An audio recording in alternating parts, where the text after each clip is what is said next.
दोस्तों करीब 400 वर्षों बाद अद्भुत महासंयोग बन रहा है। 7 अगस्त 2023 को सावन का 5वां सोमवार है और 4 जुलाई से सावन का पवित्र महीना शुरू हो चुका है और 31 अगस्त को समाप्त हो जाएगा। सावन के महीने में इस बार शिव जी की सर्वाधिक कृपा बरसेगी क्योंकि इस साल 8 सावन सोमवार व्रत है। इसमें 4 सोमवार व्रत और 4 सावन अधिक मास व्रत सावन मास में माल मास या पुरुषोत्तम मास की वजह से इस बार 4 नहीं बल्कि 8 सोमवार के व्रत किए जाएंगे।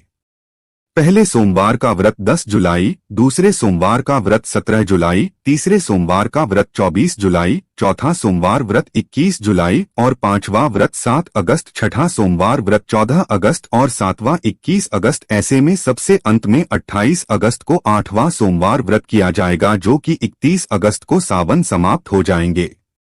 दोस्तों, अगर आप भी महादेव की कृपा अपने जीवन में पाना चाहते हैं तो वीडियो को लाइक करके कमेंट में हर हर महादेव लिखना ना भूलें। साथ ही चैनल को भी सब्सक्राइब कर लें। दोस्तों, सावन का महीना बहुत ही पवित्र महीना होता है। सावन का पवित्र महीना भगवान भोलेनाथ और माता पार्वती का महीना होता है। सावन का महीना गंगा जल की तरह पवित्र माना जाता है और इस पवित्र सावन के महीने में जो भी भक्त सच्चे भाव से सच्चे मन से मैया पार्वती और भोलेनाथ की शरण में जाते हैं, उनकी हर मनोकामना ये हर इच्छाएं भोलेनाथ और माता पार्वती जरूर पूरी करती है। दोस्तों, सावन मास में आपको कुछ करने की जरूरत नहीं है। मात्र शिवलिंग पर एक लोटा जल अर्पित करने से भगवान भोलेनाथ आपके सभी संकटों को समाप्त करते हैं। शिव पुराण में बताया जाता है कि सावन के पवित्र महीने में घर परिवार में किसी एक सदस्य को एक तांबे के लोटे में जल भरकर और उसमें थोड़ा सा गंगा जल और मिश्री डालकर शिवलिंग पर चढ़ाने से भोले बाबा आपको धन से मालामाल कर देते हैं, क्योंकि महादेव और माता पार्वती सावन मास में धरती पर आकर अपने हर भक्तों के घर में वास करते हैं। यदि अगर आपके पास समय ना हो तो घर में किसी भी महिला को एक लोटा जल अवश्य अर्पित करना चाहिए। दोस्तों, भोले बाबा सच्ची भक्ति के भूखे हैं और वो आपसे कुछ नहीं मांगते। सच्ची भावना और सच्ची दिल से अगर आप उन पर जल भी अर्पित करते हैं तो महादेव आपके घर में अपना स्थान बना लेते हैं। शास्त्रों के अनुसार कहा जाता है कि अगर आपके माता पिता नहीं है तो आप अपने माता पिता सच्चे हृदय से जगत पिता शिव और माता पार्वती को मानकर देखिए, वो आपकी हर मुराद अवश्य पूरी करेंगे, क्योंकि शिव और मां पार्वती जगत पिता है। एक बार आप सच्चे दिल से पुकार कर तो देखिए, शिव दौड़े चले आएंगे। दोस्तों, वैसे तो भगवान भोलेनाथ की पूजा में तुलसी का प्रयोग नहीं किया जाता है, पर इस बार सावन के पहले सोमवार को तुलसी का ये दिव्य प्रयोग आपको मालामाल बना देगा और आपके सभी कष्टों और बीमारियों को जड़ से समाप्त कर देगा। दोस्तों, तुलसी का पौधा तो प्रत्येक हिंदू घर में होता है, लेकिन बहुत कम लोग तुलसी के संबंध में शास्त्रों में बताए गए महत्वपूर्ण नियम जानते हैं। तुलसी की पूजा कैसे करनी चाहिए, तुलसी को जल कैसे देना चाहिए, तुलसी के पास कौन सी वस्तुएं रखना शुभ होता है, कई महत्वपूर्ण नियमों का पालन करना आवश्यक होता है। इसके अलावा अगर आप तुलसी के नीचे ये एक चीज बांध देते हैं तो आपको मां तुलसी का ढेर सारा आशीर्वाद मिलता है और आपके घर में महालक्ष्मी जी सदैव ही निवास करती है। दोस्तों, तुलसी का पौधा घर में होना परिवार के प्रत्येक सदस्य के लिए लाभकारी होता है। ये पौधा हर प्रकार से उपयोगी होता है। पुराणों के अनुसार तुलसी में देवी लक्ष्मी जी का वास होता है और नियमित रूप से इस पौधे की पूजा करने से लाभ भी अवश्य मिलता है।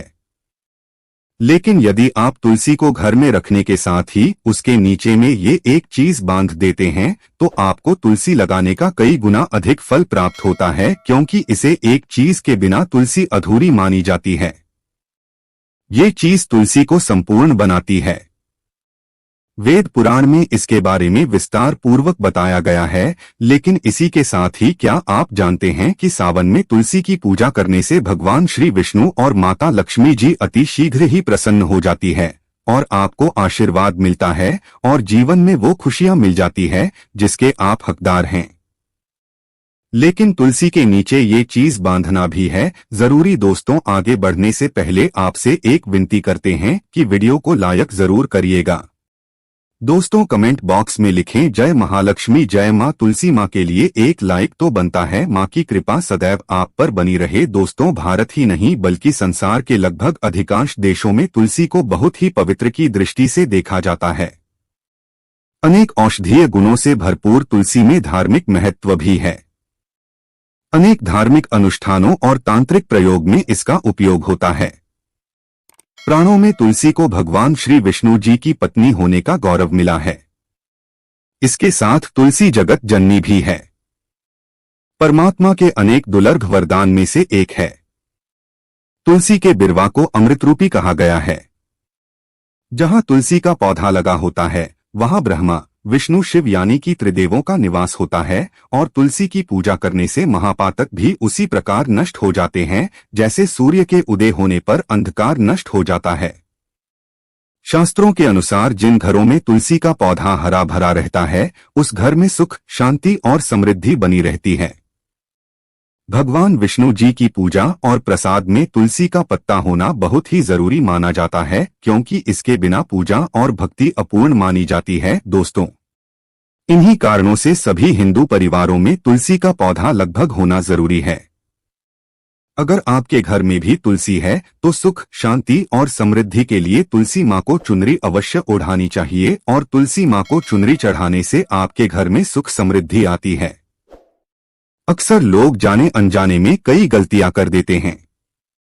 वो तुलसी का पौधा तो लगा लेते हैं लेकिन तुलसी मां को चुनरी नहीं ओढ़ाते जिसके कारण उन्हें शुभ फलों की प्राप्ति नहीं होती है। मां के ऊपर चुनरी जरूर बांधनी चाहिए। तुलसी न केवल एक पौधा है बल्कि ये हमारी मां के समान है। कई घरों में तुलसी मां पर चुनरी ओढ़ाकर रखा जाता है लेकिन इसका ध्यान कुछ लोग ही रखते हैं। आमतौर पर लोग तुलसी को लाल रंग की चुनरी उड़ाते हैं लेकिन लाल मंगल का रंग है। तुलसी का रंग का कारक बुध है। बुध और मंगल मित्र नहीं है इसलिए तुलसी को सफेद चमकीली या रंगीली चौधरी उड़ाना अत्यंत अशुभ होता है। कई लोग ये भी गलतियां कर देते हैं कि तुलसी की चुनरी काफी पुरानी हो जाती है, बाह फट जाती है और फिर बाद में कई लोग एकादशी या फिर किसी शुभ अवसर पर ही चुनरी को बदलते हैं। लेकिन ऐसा करना बहुत ही गलत माना जाता है। चुनरी न केवल त्योहारों पर पहनना चाहिए बल्कि आपको हमेशा माता रानी को साफ सुथरी चुनरी ओढ़ाना चाहिए। बिना चुनरी के माता अच्छी नहीं लगती है, तुलसी मां नाराज हो जाती है और आपको फलों की प्राप्ति नहीं हो पाती है। दोस्तों तुलसी में कई दिव्य शक्तियां विराजमान होती है।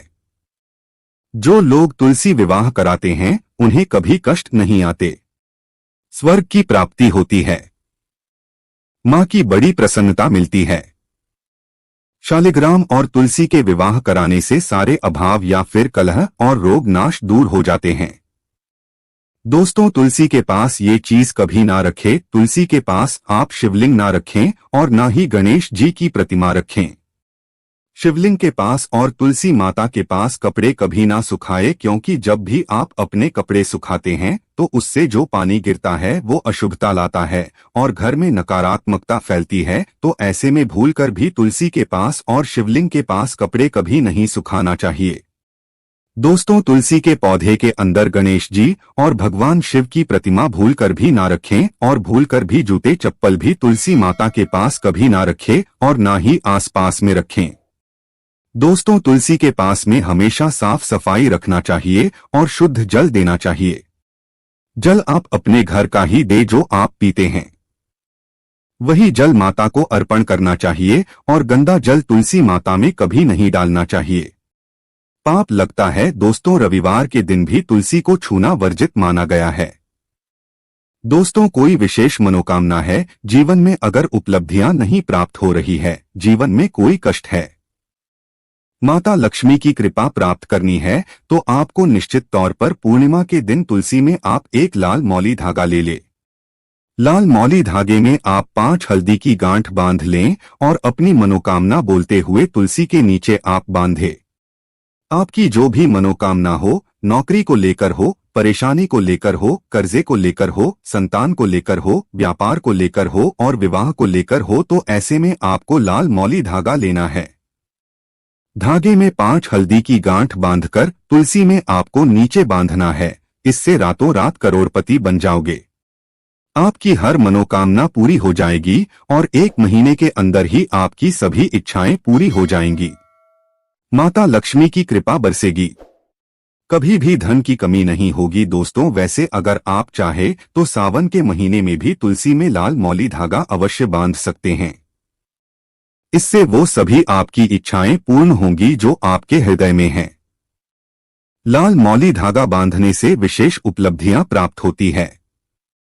माता लक्ष्मी की कृपा बरसती है। घर में दुख, दर्द, तकलीफ दूर होती है और भयंकर कष्टों का नाश होता है। दुखों का नाश हो जाता है, बीमारियों का नाश हो जाता है। तो आप माता तुलसी के पास एक लाल मौली धागा जरूर बांधें। अपनी मनोकामना बोलते हुए इससे विशेष लाभ होगा। और साथ ही साथ कोई विशेष मनोकामना या धन प्राप्ति की इच्छा है या फिर आप चाहते हैं घर में सुख समृद्धि हमेशा बनी रहे, तो ऐसे में अगर आपके पास लाल मौली धागा नहीं है तो आप कोशिश करें कि एक लाल चुनरी ही बांध दें। लाल मौली धागा अगर नहीं मिलता है तो आप चुनरी अवश्य बांधें। इससे भी आपको महाविशेष लाभ होगा। तो दोस्तों यह छोटा सा उपाय आप जरूर करिएगा। आशा करते हैं यह वीडियो आपको अच्छी लगी होगी। माता रानी से आप कितना प्यार करते हैं एक लाइक करके बताएं और कमेंट में लिखें जय माता तुलसी। धन्यवाद।